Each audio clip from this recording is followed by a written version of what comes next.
Hello viewers. 2 நாளைக்கு முன்னாடி ஒரு நியூஸ் பார்த்தேன். அத பத்தி தான் இன்னைக்கு பேசலாம் அப்படின்னு சொல்லி நெனைக்கிறேன். இலங்கை அகதிகளை திரும்ப அழைக்கிறார்கள் இலங்கை.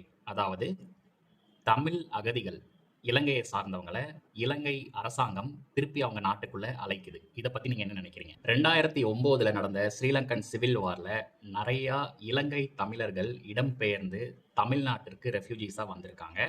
இவங்கள ஸ்ரீலங்காவோட கேபினெட் மினிஸ்டரான பிமல் ரத்நாயக்கே திரும்ப அழைக்கிறாரு. நாங்க உங்களுக்கு எல்லா சப்போர்ட்டும் கொடுப்போம். மறுவாழ்வுக்கான எல்லா அரேஞ்ச்மெண்ட்ஸும் பண்ணி தருவோம் அப்படின்னு சொல்லியிருக்காரு. சரி, இது இப்ப ஏன் பேசும் பொருளா இருக்கு அப்படின்னு சொல்லி பார்த்தீங்கன்னா, கடந்த பிப்ரவரி மாதம் 15ஆம் தேதி தமிழக முதல்வர் மு.க. ஸ்டாலின் அவர்கள் நரேந்திர மோடிக்கு ஒரு கடிதம் எழுதியிருக்காரு. அந்த கடிதத்துல இலங்கையிலிருந்து புலம்பெயர்ந்து வந்த தமிழர்களுக்கு இந்திய குடியுரிமை கொடுக்கணும் அப்படின்னு சொல்லி வலியுறுத்தியிருக்காரு. இதற்காக பதில் தான் வந்து ஸ்ரீலங்காவோட கேபினெட் மினிஸ்டரான பிமல் ரத்நாயக்கே என்ன சொல்லியிருக்காரு அப்படின்னு சொல்லி பார்த்தீங்கன்னா, நாங்களே வந்து அந்த அகதிகளை திரும்ப எடுத்துக்கிறோம், அவங்களுக்கு மறுவாழ்வு நல்லா அமைச்சு தரோம் அப்படின்னு சொல்லியிருக்காங்க.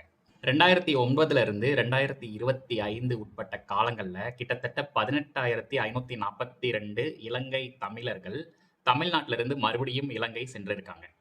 இன்னும் கிட்டத்தட்ட 89,000 இலங்கை தமிழர்கள் தமிழகத்துல ரெஃப்யூஜி கேம்ப்லையும் அதுக்கு வெளியவும் வாழ்ந்துகிட்டு இருக்காங்க அப்படின்னு சொல்லி மு.க. ஸ்டாலின் எழுதின கடிதத்துல குறிப்பிட்டிருக்காரு.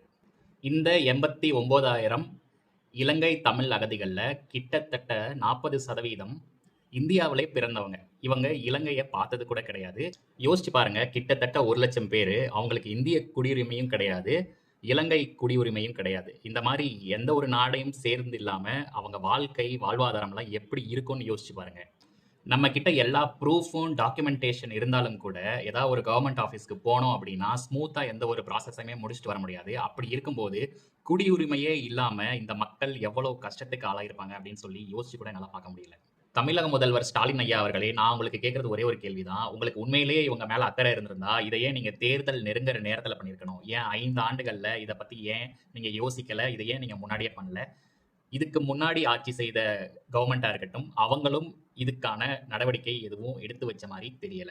89,000 இலங்கை தமிழர்களோட உயிர்கள், இதை வச்சு நீங்க மறுபடியும் பாலிடிக்ஸ் பண்ணி அவங்க வாழ்க்கையை இன்னும் பிரச்சனை ஆக்கிடாதீங்க. ஒரு பக்கம் நீங்க டெல்லிக்கு கடிதம் எழுதுறீங்க, அவங்களுக்கு இந்திய குடியுரிமை கொடுக்கணும் அப்படின்னு சொல்லிட்டு, இன்னொரு பக்கம் இலங்கையிலிருந்து நாங்க உங்களை ஏத்துக்க தயாரா இருக்கோம் அப்படின்னு சொல்றாங்க. அவங்க ஏத்துக்கிறதுல ஏதாவது உள்ள பிரச்சனை இருக்கா அப்படின்னு சொல்லிட்டு இன்னும் நமக்கு தெளிவா தெரியல. அதனால இதுக்கு ஒரு சுமூகமான தீர்வு கண்டிப்பா வந்து கிடைச்சே ஆகணும் அப்படின்னு சொல்லி நான் நினைக்கிறேன். இதை பத்தி நீங்க என்ன நினைக்கிறீங்கன்னு கமெண்ட்ல மறக்காம சொல்லுங்க.